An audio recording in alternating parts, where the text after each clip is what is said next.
Hi, Team McAuliffe. Thank you for tuning in for this presentation. Uh, the recording from last night's family session did not get saved. So I want to make sure to be able to get this presentation out to everybody. So I'm going to do it here and then it'll be posted so that you can go back and watch it. So today's presentation is on the expansion of in-person learning that is happening on April 5th for our students. Just going to go through kind of what is a day in the life of your student going to look like in person and remote as we make these changes yet again to the learning and the structure of learning for this school year. So we'll jump right into it. As many of you have heard, the commissioner for the Department of Elementary and Secondary Education came out on March 9th, and he said that students in grades K through 5 would be returning to school to full-time in-person learning 5 days a week beginning Monday, April 5th, 2021. And so that's the guidance that we are operating under. We will be bringing back all of our kindergarten through fourth graders on April 5th that want to return. So there's been a question out there about parents who choose to keep their students remote at this time and whether that will count as school days and as attendance for the school year. And the answer is yes. If you as a parent choose to keep your student at home learning remotely, that will count as instructional time for them. What this guidance is saying is that districts have to offer full-time in-person learning as their main mode of learning for kindergarten through fifth grade beginning April 5th. So we'll open up on Monday, April 5th for our kindergarten through fourth graders, and then our pre-K students on Tuesday, April 6th. So the way that we've been going about this is that we did that 75% return to in-person learning survey a few weeks ago that Lowell Public Schools. That gave us kind of a baseline to work off of. And then from there, we've been doing a more specific survey through your classroom teachers to find out, do you want your student in school for 5 days of in-person learning, with the idea that transportation is only being offered for students who live over 2 miles from the school. We are going to strive to maintain 6 feet of social distancing in the classrooms in the areas when possible. But please know that there are times when we will have to lower that. We will not lower that below 3 feet of social distancing. And our goal is to make as little roster changes as possible. One of the things that's been very important as we've been planning this is to preserve that student-teacher relationship and also the relationships that students have made with other kids in their classroom. We feel like our kids have been asked to do a lot of changing over the last year. And so the one thing that we can provide for them is that stable relationship, or all of those stable relationships that they've created with their friends in their classes and also with their teacher. So our goal is to keep roster changes to a minimum, if at all. If for now you choose that you do not want your student to return to school and would like to remain remote, you do have the opportunity to make that choice 2 more times. On May 3rd would be another time, and May 24th. If you decide at those points that you'd like your student to come in person, you can do that at those dates, and that would just be by letting me know. So people have been asking why the reduction in social distancing. And so there have been a number of studies that have come out even back before this school year began, saying that if all other mitigating factors are in place, meaning if there's mask wearing, if there's hand sanitizing and hand washing, if there's proper ventilation, air purifiers, windows, if those things are in place, then there isn't a whole lot of difference between 3 and 6 feet of social distancing. So that's kind of what we will be operating under, is that we will be maintaining between 3 and 6 feet of social distancing when all of those other things are in place. As soon as the mask comes off, for example, during mask breaks or during breakfast and lunch, we will be having students at 6 feet of social distancing. So we just want to make sure that you understand that it's when all of those other things are in place that we can go to less than 6 feet. But once that mask comes off, we're at 6 feet of social distancing to keep everybody safe. Another safety factor that we have in place, and we've started it, I think we're in our 4th week of doing it, is pool testing. Pool testing is going to continue. Please consider signing your son or daughter up for pool testing. The consent form is up here on the screen, but it's also, there's a link right in the McAuliffe shuttle for that consent form. It's a quick form to fill out. And once a week, we have people coming in. They're doing COVID-19 testing on, right now it's about 50 students and staff members. Hopefully that number will go up. It is a shallow nasal swab, so it's not the one where they put it all the way up the nose and call it the brain tickler. It's very shallow. Our students have done a really good job with it. The first week, they were having the adult do it for them. Now, most of our students are swabbing their own noses. And so this is just another way to help mitigate the spread of COVID-19 at our school. It's open to everyone, students and staff, but it's completely voluntary. Nobody is forced to participate in that. A day in the life of a McAuliffe student. This schedule is just a sample of what their day might look like. What I want to point out are some of the things that are on here. We have kicking off with breakfast at 9:10 a.m. There are 2 mask breaks on here, one at 10:30 and one at 12:30. Those times will be different based on grade level, but every grade will have the 2 mask breaks. They'll also have this lunch period, which is another mask break that they'll have. But as you can see, it's a typical school day schedule. We have math, we have ELA, they have their specials, science and social studies, and all of those things built in. So that's kind of what that looks like. During this recess and mask break, the students do leave the classroom because that is also the time that the custodial staff is disinfecting the classrooms. So the students leave for those 15 minutes. The custodial staff go in, they do a disinfection, and then the students are able to return and get back to learning. Arrival procedures. So if your student is arriving on the bus and they'll wait on the bus, we'll have a staff member go on and dismiss the students one at a time off the bus to maintain social distancing as they're getting off. Students arriving by car are going to pull to the end of the island out front, and there will be an adult there to greet them. We are asking that students remain in their car until they get up to that adult and the adult opens the door for them. That's yet another way for us to ensure that students are spread out as they're coming into school in the morning and not bunching up in crowds. So we're also going to use multiple entrances, and we've been doing this throughout the year already. It's worked really well. Our pre-K students are going to enter through the early childhood doors, which are the doors at the far end of the school where the pre-K classrooms are. Kindergarten, we have the exterior doors right on our patio, so our kindergartners will go through there. Our 1st and 2nd grade students are going to enter through the main doors that we've always used. And then our 3rd grade students are also going to enter through the early childhood doors with the pre-K students. Our 4th graders will line up out front, and then we'll have some adults there to take them down around the back of the building, and they will enter through the back doors of the school. All of this is in place so that we can spread out how close students are to each other as they are coming into school each day. And there will be plenty of adults around as well. There will be adults outside and adults throughout the building to help kids get to where they're supposed to be. Some of the other things that we have in place, anyone who enters the building is being asked to wear a mask the whole time that they're in the building. We are really limiting the number of visitors who can be in the classrooms. So even when parents come to pick up a child or drop off a child, we're asking parents to remain outside, and then we'll have the child in the building.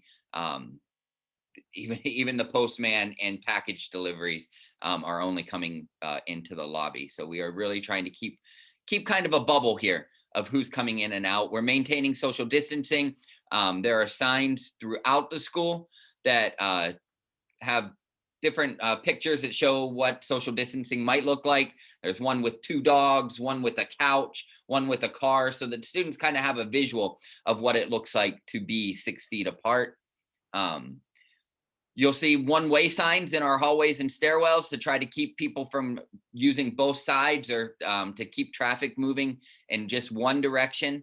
Sanitizing stations at the entrance, and in every classroom we have hand sanitizer, hand washing, we have disinfectant spray. So all of those things are in the classrooms. Classrooms we're keeping to that limited capacity. Some of our rooms are only holding one or two kids. We're only asking one kid at a time to be in the restroom, or in the elevators, where we're only allowing one adult and one kid.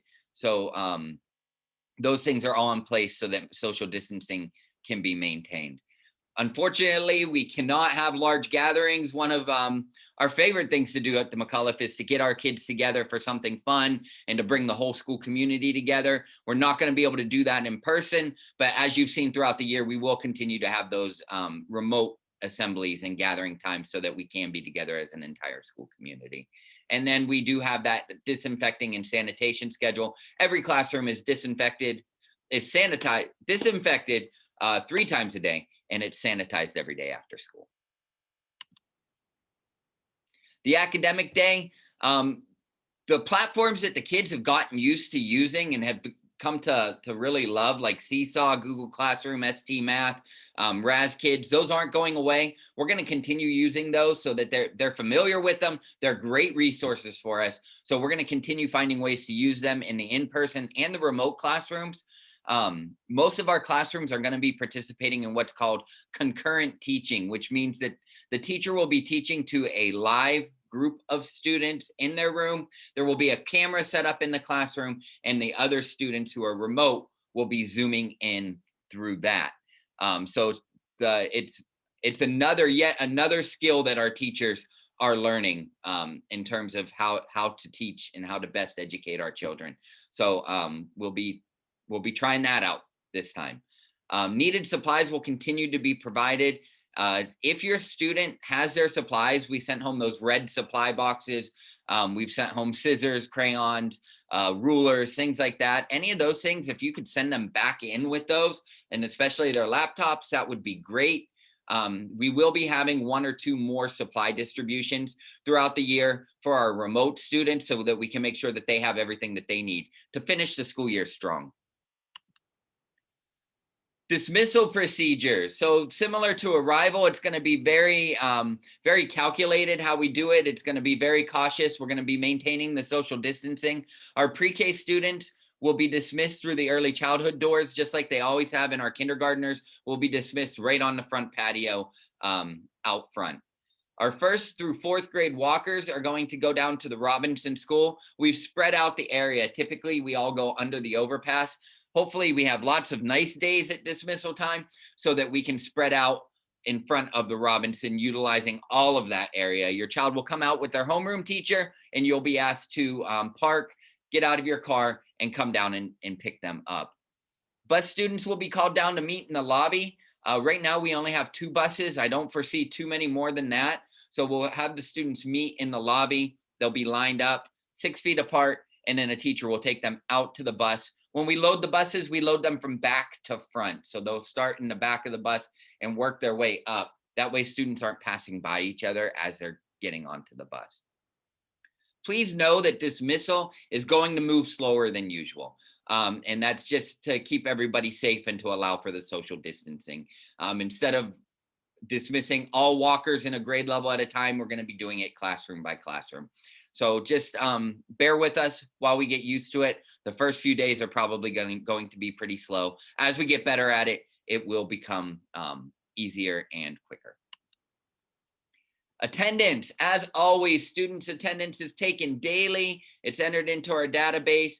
You get a phone call that is automatically generated, and then we are also following up with personal phone calls if we haven't heard from you about why your student is absent. If you know your student's going to be absent, or that morning they're not feeling well and they need to be absent, please call the school and let us know, or email your child's teacher or Linda up in the front office so that we know, and then we won't be making that personal phone call to you.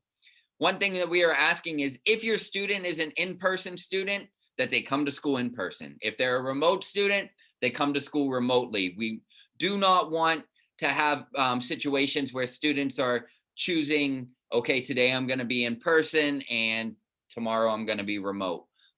It's really meant that this decision that you are making is their mode of education. Um, if you have an in-person student that you are dismissing, or that needs to be dismissed, please make sure that it is for an emergency or for an appointment that couldn't be scheduled outside the school day. Like we said, we are trying to limit the number of visitors to the school. And so your help with that would be great. What you would do is come to the front doors, ring the bell, and then we would have you get your student for you and bring them out to you. We are asking that no dismissals happen after 3 p.m. because we will be getting ready for our dismissal, which, like I said before, is already going to move slower than usual. And if we're pulling students out of that dismissal process, we're now disrupting it as well. So if you could wait until just at 3:25 when your student is being taken out to the walker area, that would help us out a whole lot. The COVID-19 exposure plan. So you are our first line of defense against the spread of COVID. If your student wakes up with symptoms and they're not feeling well, please do not send them to school. We really need to keep any illnesses out of the building because that could result in classrooms and other students not being able to come to school. So if your student is showing symptoms, they should remain home and they should get tested. If the student is negative, they can return after 24 hours if they're showing no symptoms and they haven't been on medication. Trying to bring that fever down with Tylenol, please don't do that. Make sure that they are fever free for that full 24 hours before sending them back. If a student is positive, they should remain home for 10 days and notify us at the school because then we have to put contact tracing in place to make sure that other students who may have been exposed are not positive as well. If a student is showing symptoms at school, we will have them in an isolated space with an adult so that they're away from other students, and parents will be called to pick up the student and take them home and then have them tested before they return. If we have a positive case at school, we will notify the entire school community that there was a positive case. And then as you've seen in the letters that I've sent out when that has happened, if your student is a close contact, you will get a phone call from me, Nurse Lindsay, or Miss Carenti explaining that they were close contact and what steps need to be taken before they can come back to school. So please know that we are going to be communicating and continuing to communicate those things to the school community. So your next steps are to make a decision about in-person or remote learning.